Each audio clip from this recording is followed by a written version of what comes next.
estrategia del día es traída para vos por bloomberlinia.com. Muy buenos días, bienvenidos a una nueva edición de la Estrategia del Día. Mi nombre es Tomás Carrió, soy editor de Bloomberg Línea en Argentina y hoy quería invitarlos a escuchar una edición especial del podcast en el cierre de una semana convulsionada para el gobierno argentino por la marcha universitaria producto de la decisión de Javier Milei de utilizar el veto presidencial sobre la ley de financiamiento educativo. Por eso en esta oportunidad hablamos con Lucas Romero, politólogo y director de Sinopsis Consultores, para preguntarle qué lectura hizo de este nuevo enfrentamiento entre el gobierno y algunos sectores de la oposición, pero especialmente para consultarle qué análisis le merece esta decisión de no torcer el brazo en el plano fiscal frente a un reclamo genuino de una porción de la sociedad. Lo escuchamos. Lucas, primero te quería consultar qué lectura haces de la decisión del gobierno argentino de sostener el veto presidencial a esta ley de financiamiento educativo a pesar de la marcha de las últimas horas y de no tener todavía seguridad de contar con los votos para blindar ese veto. Sí, a ver, vamos a ponerle un marco general y un marco específico al asunto para entender un poco la decisión del gobierno. El marco general es el marco general que rodea este proceso político, que es un gobierno que está intentando hacer el ajuste, para decirlo mal y pronto, es decir, corregir un desequilibrio fiscal, porque no hay fuentes de financiamiento para financiar el déficit. El gobierno tiene legítimamente la facultad de decidir cómo hacer el ajuste, y te diría, tiene el margen de acción para poder hacer el ajuste, porque tiene prorrogado el presupuesto 2023, y como la economía argentina tiene una nominalidad alta, digamos, le permite, manejándose con la nominalidad del presupuesto 2023, tener amplia discrecionalidad para acomodar el gasto público del modo que lo desee. Ahora, en ese contexto surge un conflicto con la comunidad educativa a propósito del gasto que realiza el Estado en materia de educación universitaria. Y allí aparece la primera marcha de abril, que fue multitudinaria, fue federal, es decir, tuvo repercusiones en todos los lugares del país, y que produjo la instalación de este conflicto sobre, cuánto se debe gastar en materia educativa, sobre todo en materia educativa universitaria. Esto produjo el ingreso del Congreso a la escena, porque a diferencia de la marcha de abril, la marcha de ayer se da en un contexto muy distinto, que es que aparece una ley del Congreso que fija un objetivo de inversión educativa, es decir, le dice al gobierno, acá no ajustes tanto. Y lo dice de manera legítima, porque efectivamente el Congreso tiene la facultad de determinar el gasto del Estado. De hecho, es el Congreso el que aprueba los presupuestos todos los años. Con lo cual, acá lo que tenemos es un conflicto entre poderes. ¿Por qué el gobierno insiste con vetar la ley, teniendo la posibilidad de que esta vez el Congreso efectivamente le insista con la sanción definitiva de la ley? Bueno, porque creo que el gobierno está entendiendo que no puede ceder en este conflicto, porque si cede en este conflicto está obligado a ceder en otros conflictos o en otras demandas de no ajustar el gasto público. Entonces prefiere que en todo caso sea una imposición y no una cesión del Ejecutivo a una demanda sobre una decisión de ajustar el gasto en un rubro determinado. Sí. A ver, ¿crees que la ratificación de este veto presidencial 24 horas antes de la realización de la marcha refleja solo este fuerte compromiso del gobierno con el ancla fiscal, ¿O crees que también puede y debe interpretarse dentro de la estrategia de polarización y confrontación que hasta ahora le ha rendido al presidente Milei? Bueno, muy interesante, porque yo te respondí a la pregunta anterior un poco planteándola en términos de cuál es la estrategia del gobierno para sostener su política económica, sobre todo en materia fiscal, de defensa del déficit cero o del equilibrio fiscal. Ahora, todo ocurre en un contexto en donde el gobierno tiene que lograr hacer el ajuste y sobrevivir políticamente en el intento. Cuando uno repasa, y lo hemos estado haciendo en la consultora, de investigaciones que han estudiado qué ocurre con los gobiernos que hacen un ajuste fiscal severo, uno se va a encontrar con que la mayoría fracasan políticamente. O sea, la mayoría no sobrevive políticamente a ejecutar un ajuste de gran magnitud. Entonces, acá empieza la importancia de la estrategia política. Es decir, ¿cómo hace el gobierno políticamente para sobrevivir a un ajuste de estas características? Y ahí es donde los investigadores, quienes han estudiado este tipo de procesos, ponen el foco sobre todo en 4 aspectos que me parece muy interesante remarcar. Uno, ¿cuál es la magnitud del ajuste que se va a hacer? Lógicamente, la magnitud del ajuste te define la tolerancia política y social a un ajuste de esas características. Segundo, la capacidad del gobierno de explicar o de fundamentar la necesidad del ajuste. Yo creo que el gobierno ha hecho bastante mérito y esfuerzo por tratar de convencer a la gente de que es necesario lograr el equilibrio fiscal, con lo cual uno podría decir en este punto el gobierno parece estar bastante bien orientado. Tercer aspecto central que citan los investigadores, tener una política de contención o de mitigación del impacto social del ajuste. Acá es donde empieza a crujir esta estrategia que está implícita en tu pregunta de usar el ajuste como una estrategia de polarización política. Bueno, ahí quizás no se logra transmitir la sensación de que el gobierno está siendo sensible frente al padecimiento social del ajuste. Sobre todo cuando disputa políticamente en temas muy delicados o muy sensibles a la opinión pública, como son los temas educativos, ¿no? Porque sigue siendo la educación un tema muy caro el sentimiento de la sociedad, sobre todo porque observa en la educación el factor de movilidad social ascendente, ¿no? La expectativa de movilidad social ascendente la observa en la posibilidad de que pueda tener educación pública libre y gratuita. Y el último aspecto, que está muy vinculado a tu pregunta, que citan los investigadores como factores de éxito de gobiernos que hacen el ajuste, es convencer a la gente de que cuando uno hace el ajuste lo está haciendo de manera justa, es decir, que está repartiendo las cargas del ajuste de manera equitativa.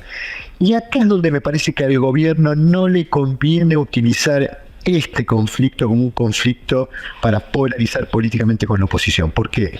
Porque es un conflicto que está tocando un nervio muy sensible y que puede llevar a interpretar a la opinión pública de que el ajuste no está siendo justo. Y el gobierno necesita convencer a la sociedad que el ajuste está siendo ejecutado de manera justa, porque hace la legitimidad no solo del ajuste, sino a la posibilidad de que la sociedad le tenga tolerancia al ajuste. Por eso digo, me parece que no sé si es buena idea la de polarizar en derredor de este conflicto. Sí, te quería confrontar por otro factor que se suele mencionar de característica inédita, que es que este gobierno contaría con el mandato popular para hacer el ajuste, porque justamente llegó al poder Milei diciendo que había que hacer un ajuste, y hay algunas personas que dicen que justamente eso lo hace inédito, que nunca un gobierno había llegado diciendo que iba a llegar a hacer este ajuste, ¿no? Sí, hay un viejo dicho popular que dice: una cosa es hablar de la muerte y otra cosa es morirse. Es un dicho medio dramático, pero tiene que ver con que una cosa es decir, bueno, acepto que se haga el ajuste, otra cosa es sufrirlo, padecerlo. Sí. Y estamos en la etapa en donde la sociedad lo está padeciendo.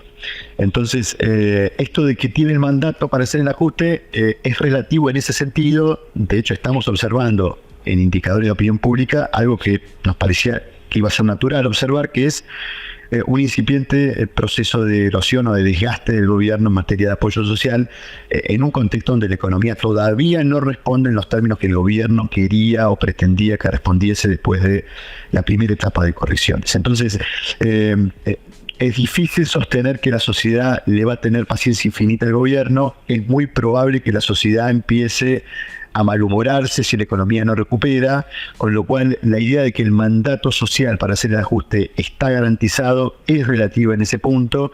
Yo te diría, el gobierno se equivoca si cree que el 55,7% de la gente que lo votó el 19 de noviembre en una segunda vuelta es un núcleo social sólido que no va a observar, erosiones, o no observar fisuras frente a un gobierno que no logre ofrecerle respuestas económicas. Bueno, es un error. Probablemente desde el punto de vista comunicativo puede ser que el gobierno lo sostenga, esa idea de que, como lo dijo Milei en el acto que celebró con su partido este último fin de semana, 14 millones y medio de personas apoyaron este proyecto. Sí, puede ser que eso sea el resultado del balotaje.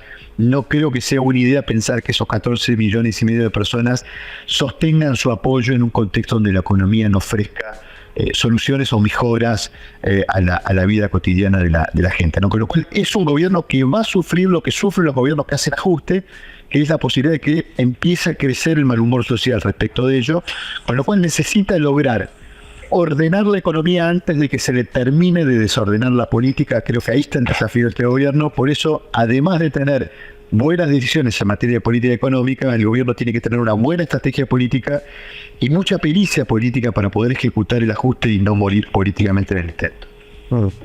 Te hago la última consulta que tiene que ver con el comunicado que sacó ayer la oficina del presidente después de la marcha, en el que calificó de irresponsable el proyecto de ley, en el que advirtió a los legisladores que ya no pueden seguir haciendo populismo demagógico, y en el que celebra el sinceramiento de Cristina Kirchner, Massa, Lustó, Larreta y Lilita Carrió de haberse unido públicamente. Quería consultarte qué lectura haces de esa reacción oficial. Bueno, es una reacción, inteligente desde el punto de vista discursivo, en el sentido de que trata de plantear el problema desde un encuadre que la gente lo pueda interpretar y sea compatible con esta idea de convencer a la gente de la necesidad del equilibrio fiscal. Ahora, desde el punto de vista discursivo, eso puede ser inteligente, no está efectivamente sujeto a la realidad, porque en definitiva no tenemos presupuesto. El Congreso define ingresos y gastos del Estado en el marco de la discusión presupuestaria. Esa discusión no ocurrió en Argentina, y no ocurrió porque el propio presidente no quiso que ocurriese, ¿no? En el último año, el propio presidente acompañó la decisión de Massa de no discutir el presupuesto durante la campaña, y después el presidente no quiso discutir el presupuesto en el Congreso. Con lo cual, hoy el presidente se maneja con un presupuesto prorrogado. Entonces, el Congreso tiene toda la legitimidad de plantearle al Ejecutivo: mire, usted aquí no ajusta o me ajusta hasta este nivel. Sí. Ahora, después el otro punto es esto de querer amontonar a actores de la oposición, todos juntos con quizás el actor más desprestigiado para ese 55,7% de los votantes que apoyaron a Milei, que es la figura de Cristina Kirchner, ¿no? Tratar de identificar a toda la oposición con la figura de Cristina Kirchner tiene este objetivo que es central para Milei, que es tratar de conservar que la organización de la opinión pública mantenga la forma que tuvieron los votantes el 19 de noviembre pasado. Es decir, que se conserve ese 55,7 sin fisuras, sin modificaciones. Para ello, la polarización con la figura de Cristina Kirchner le resulta muy útil al presidente, y allí uno puede entender alguna estrategia inteligente desde el punto de vista político. No queda claro, y esta es una discusión entre los economistas, si es inteligente mantener viva políticamente a Cristina Kirchner como una amenaza, pensándolo en términos económicos, ¿no? Porque quienes miran la escena desde el punto de vista económico podrían decir, bueno, si en la Argentina todavía una figura como Cristina Kirchner tiene posibilidades de acceder al poder nuevamente, no me queda del todo claro hasta qué punto la Argentina decidió cambiar cuáles son las reglas que gobiernan su economía. Entonces, puede ser que políticamente Milei necesite tener a la Cristina cerca, puede ser que económicamente sea una amenaza que restrinja la probabilidad de éxito del gobierno de convencer al mercado de que efectivamente la Argentina cambió su mirada sobre cómo se debe gobernar una economía, y tengamos todavía el riesgo de que el populismo que el mercado rechaza de las ideas económicas de Cristina Kirchner pueda volver a ser gobierno en el futuro, ¿no? La frase del día. Antes de irnos, escuchemos lo que dijo ayer Mauricio Macri, quien tomó distancia de la postura de Javier Milei respecto del reclamo universitario. ¿Para qué voy a seguir yendo a comer milanesas si después no se cumple nada?, dijo el expresidente argentino en relación al reciente encuentro que mantuvo con Milei en la Quinta de Olivos. Esto fue un nuevo capítulo de la Estrategia del Día Argentina. Yo soy Tomás Carrió, editor de Bloomberg Línea, y nos reencontramos la semana que viene en una nueva edición de este podcast. Esto fue La Estrategia del Día Argentina, escrito y narrado por Francisco Aldaya. Producido por Arturo Luna y Daniela Hernández. Que tengas un día muy productivo.